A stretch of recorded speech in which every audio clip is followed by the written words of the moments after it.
आते हैं, मेहमान 10-15 दिन तक रहते हैं, तब तक अपने घर के बच्चों को 500 रुपये नहीं देते हैं। तुम्हारे यहाँ पुणे के मेहमान देते हो रोज 500 का नोट, तो बात दूसरी है। तो ऐसे मेहमान हमारे यहाँ भी भेज देना। मेहमान 15 दिन घर में रहते हैं, अपने घर के बच्चों को रोज 500 रुपये नहीं देते हैं, पर मेहमान जिस दिन जाता है उस दिन देकर जाता है। बस शिव महापुराण भी ऐसी ही है। 7 दिन तक मेरा कुबेर भंडारी इस पुणे नगर में आया, शंकर भाऊ कथा करवा लिए, जगताप परिवार कथा करवाया, आप सबने सुना। आज पिता जब जा रहा होता है तो अपने घर के पोता पोतियों को टॉफी देकर जाता ही है, कुछ देकर जाता है। जाए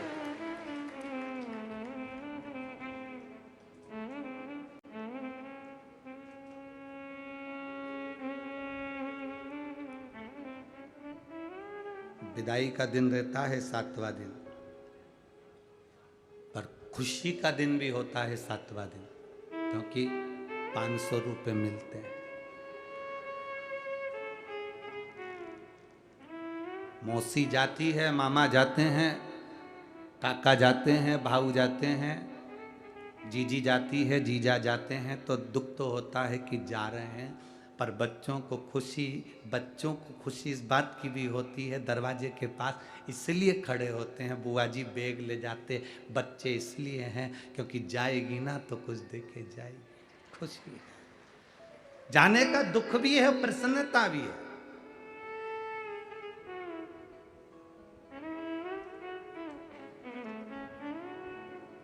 आप भी मेरे भोलेनाथ जी से कहना, बाबा आप जा रहे हो ना कुबेर भंडारी, पर जाते जाते ऐसी कृपा जरूर कर जाना, ऐसा धन हमको भी देना कि जिंदगी में एक बार शिव महापुराण की कथा हम भी करवा सके, ऐसा वैभव हमको भी दे।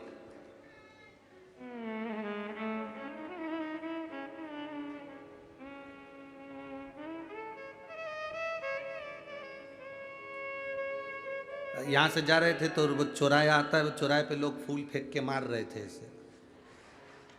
अब आज के ज़माने में लोग फूल तो फेंकते नहीं है, बस केवल निशाना साधते हैं। तो वो पीछे से कोई चिल्ला रहा था, महाराज जी हर साल आया करो। तो हमने उनसे काम, गणेश जी नहीं है, हर साल आया करो। तो भाव ये प्रेम है, ये पुणे का, महाराष्ट्र का ये एक वात्सल्यता है कि आया करो, ये प्रेम है।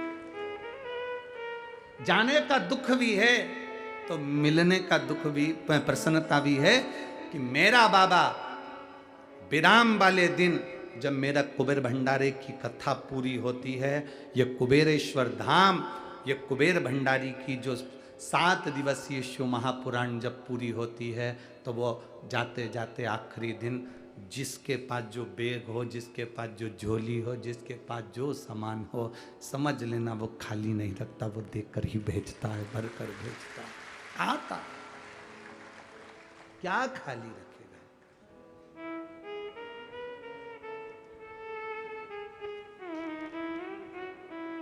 मेरे बाबा दया करना,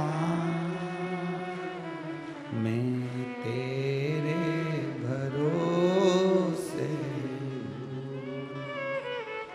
भोले बाबा दया करना,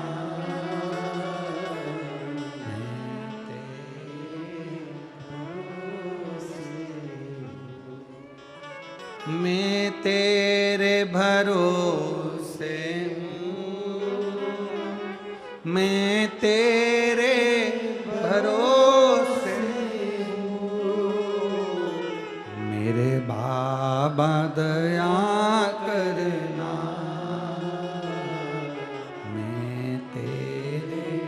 भरोसे, हम बाबा के भरोसे पर रहे, हम किसके सहारे जी।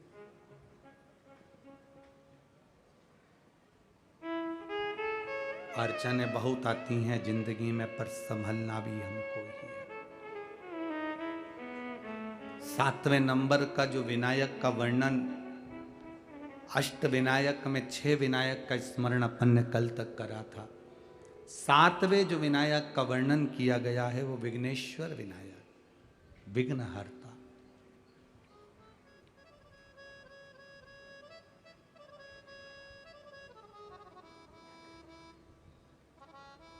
पशुपति व्रत करने से, जल चढ़ाने से, शिव महापुराण की कथा सुनने से आपकी जिंदगी में अगर थोड़ा सा भी लाभ मिला है तो एक बार शिव महापुराण की कथा में पहुंचकर बाबा को धन्यवाद जरूर दिया करो कि बाबा तूने खूब दिया, तूने कमी नहीं रखी, तेरी कृपा से मिला।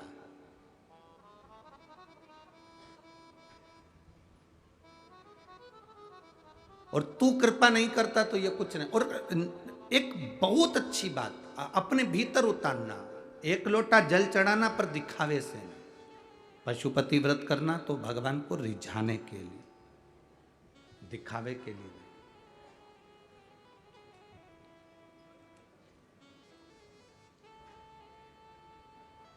हम बहुत सारी भ्रांतियों में पड़ जाते हैं। आजकल के ज़माने में लोग शिव पुराण को यहाँ से सुन तो लेते हैं, पर सबने अपने अपने नियम अलग अलग बनाकर पशुपति व्रत को बताना चालू कर दिया। पर पशुपति व्रत का जो नियम है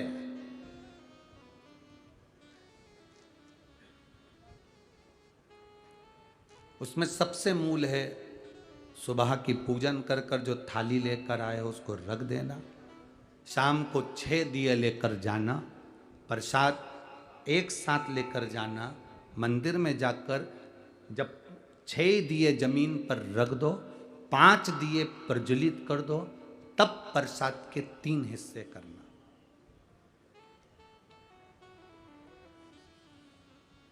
दो हिस्से प्रसाद के मंदिर में छोड़ना, एक दिया जिसको तुमने जलाया नहीं है, प्रज्वलित नहीं किया, उसको उठाकर थाली में रख लेना और प्रसाद का एक हिस्सा रख लेना।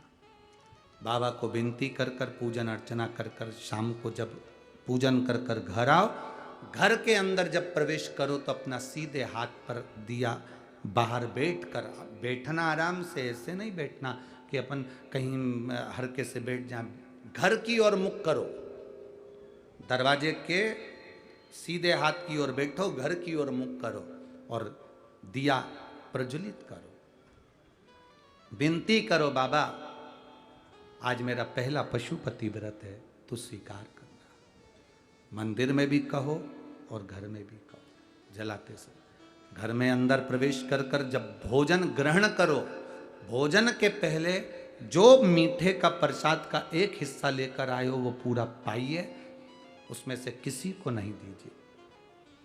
कढ़ाई में अगर प्रसाद बनाया है, भगोनी में प्रसाद तैयार करा है, सीरा बनाया है, मीठी थुली बनाई है या खीर बनाई है, या आपने जो भी बनाया है, मीठा भात बनाया हो, जो भी तुमने प्रसाद के लिए बनाया हो, बस निवेदन इतना है कि कढ़ाई में उतना ही बनाना जितना तुम्हें मंदिर ले जाना।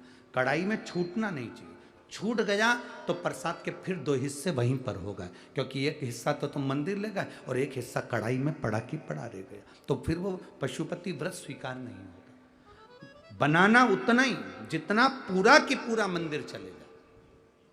फिर मंदिर में 3 हिस्से पर कढ़ाई में 3 हिस्से नहीं।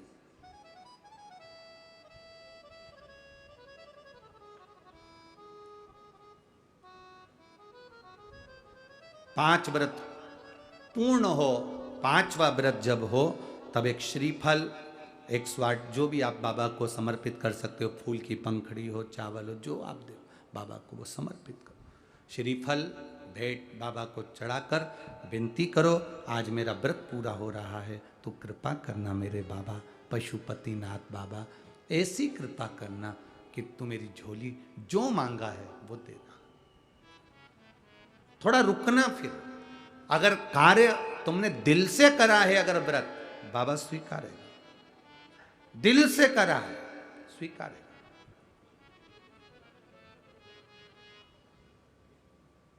कल वो अग्रवाल जी के यहां का वो पत्र पड़ा था, संतान नहीं थी, पुणे मुंबई सब दूर दिखा लिया और डॉक्टर ने कह दिया संतान का सुख नहीं है, पर बाबा का पशुपति व्रत कर भरोसा किया। भरोसा किया तो बाबा ने दिया, तो 3 संतान प्रदान कर दी। ये शिव तत्व है, दिया उसने है तो संभालता भी वही है। वो उस कल एक पत्र आया था, उस पत्र में एक बुजुर्ग व्यक्ति ने अपने पत्र में लिखा था, अगर वो बैठे हों, पत्र ढूंढना बड़ा मुश्किल बात है क्योंकि बहुत पत्र है, तो उन्होंने अपने पत्र में एक बात लिखी थी कि गुरुजी मैं 65 साल की मेरी उम्र है, पत्र ढूंढना तो मुश्किल है, 65 साल की मेरी उम्र है, मेरे शरीर में एक बीमारी हो गई है, जिस बीमारी के चलते मैं चल फिर नहीं सकता, मेरी नसें चोक हो गई है और मैं जा नहीं सकता था। कई महीनों तक हॉस्पिटल में पड़ा रहा। वो बीमारी ऐसी थी जिसमें शरीर मेरा पूरा चोक होते चले जाता है, नसें बंद होती चली जाती है। उस बीमारी का नाम भी उन्होंने लिखा था, जिस बीमारी का इलाज पूरे ना तो भारत में है ना विदेश में है।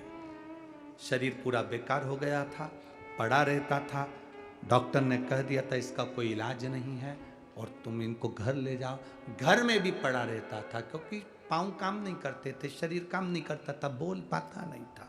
धीरे धीरे शरीर ने पूरा जकड़ लिया था, बस मृत्यु की कतार पर था।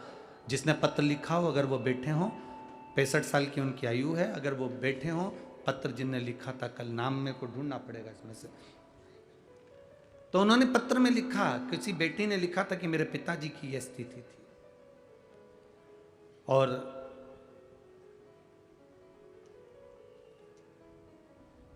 एक लोटा जल शिव जी को चढ़ाना प्रारंभ करा और बेलपत्री मेरे पिताजी ने खाना प्रारंभ करी।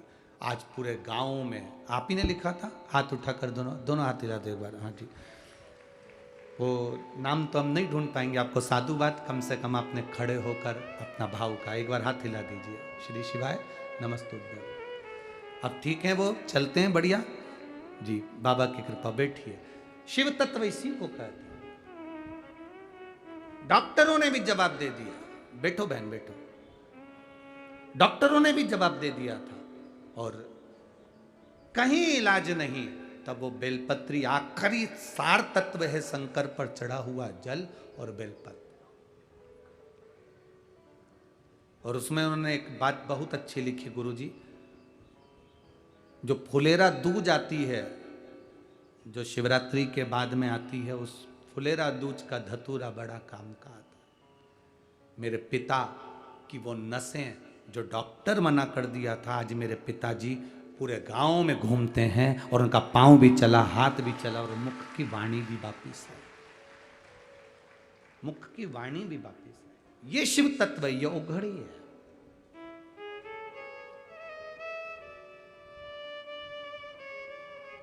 हम जल चढ़ा रहे हैं पर विश्वास नहीं है, हम मंदिर जा रहे हैं पर भरोसा नहीं है।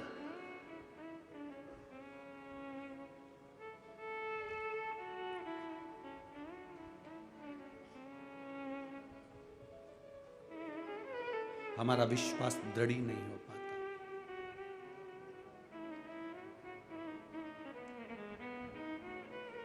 अब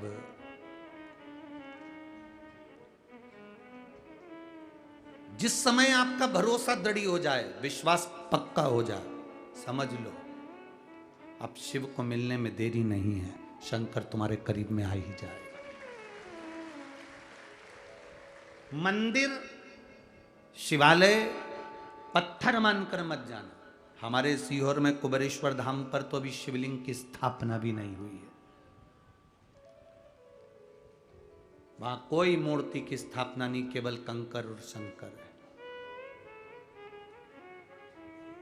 जिस स्थान पर बैठकर हमने भी कंकर शंकर की पूजन करी, वो स्थान वहां नियुक्त है आप पूछेंगे कि हमें कंकर शंकर की पूजन कहाँ करना है, तो वहाँ पर आपको जो गार्ड लगे हैं वो बता देंगे कि वहाँ चले जाओ, 1 नंबर गेट के पास में, वहाँ बैठकर आप शिव जी की पूजन करो, कंकर शंकर पूजन करो।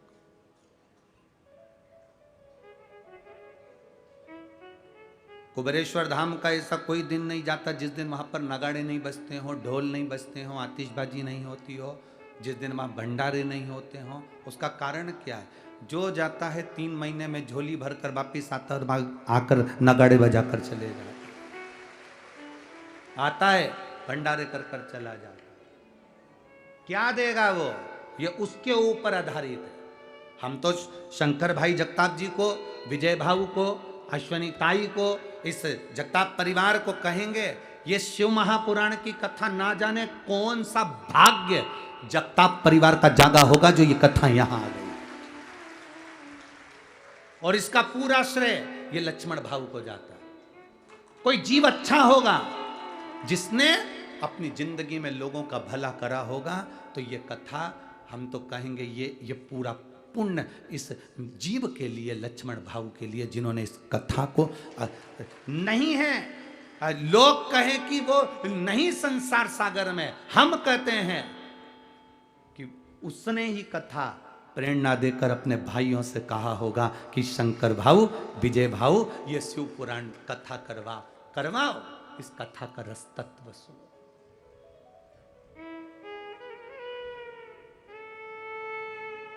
आज जितनी प्रसन्नता आप लोगों को हो रही होगी, उतनी प्रसन्नता मेरे लक्ष्मण भाऊ को हो रही होगी कि मेरे परिवार ने कथा कराकर आज पार लगा दिया। सारी पुराण करवाओगे वो 7 पीढ़ी तारने का कहती है।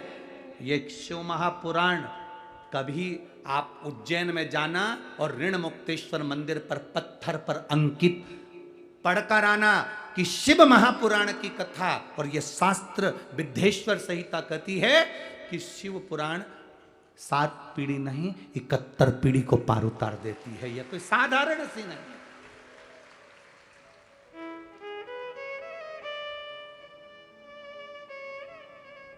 सहज नहीं शिव पुराण, इसको सहजना पड़ता है,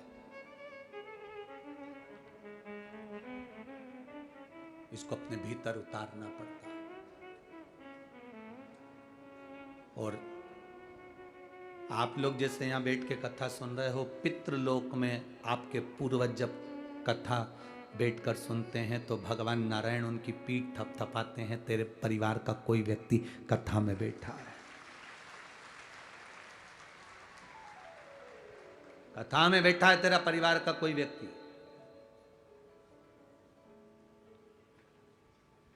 कुछ अच्छा कर्म करा होगा जो कथा तक पहुंच गया। बड़ी मुश्किल से ये पांव कथा तक जाते हैं, कीर्तन तक जाते हैं।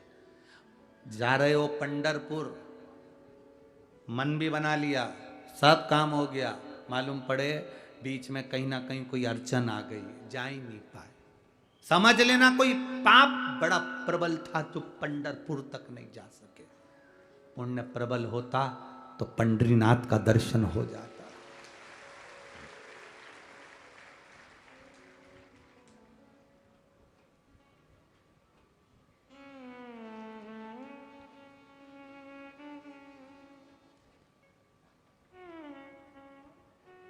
वो कहे ना, कोई जाए जो काशी में मेरा तेरा